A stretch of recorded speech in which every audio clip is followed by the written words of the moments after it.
నివాస వృక్ష సాధూనాం ఆపన్నానాం పరాగతి పరమేశ్వరుడంతే. ఎవరు ఆయన పాదాల దగ్గరికి వెళ్ళారో వాళ్ళని రక్షించేస్తాడంతే. వాడెవరు ఆయనకు అనవసరం.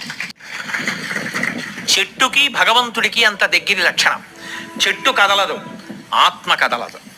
ఆత్మకి పర్యాయపదం చెట్టు.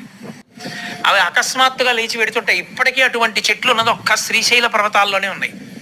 కాబట్టి సాధారణంగా లోకంలో చెట్లు మాత్రం లేవవు. బొట్టు పరమేశ్వరుడికి పర్యాయపదం చెట్టు. స్వయంభూ తనంత తాను పుట్టేది మరణము లేనిది మర్రి చెట్టు. ఆ మర్రి చెట్టు మూలంలో దక్షిణామూర్తి కూర్చున్నాడు. అది కారణం. అందుకే ఎప్పుడైనా సరే జ్ఞానం చెప్పేటప్పుడు మర్రి చెట్టు కిందే కూర్చుంటాడు. బట్ ఇంకా మర్రి చెట్టును ఆపేస్తాను. కాబట్టి చిత్రం వటతరోర్మూలే, అదిగో అటువంటి మర్రి చెట్టు మొదట్లో కూర్చున్నాడు. మర్రి చెట్టే ఈశ్వరుడు, ఈశ్వరుడే మర్రి చెట్టు.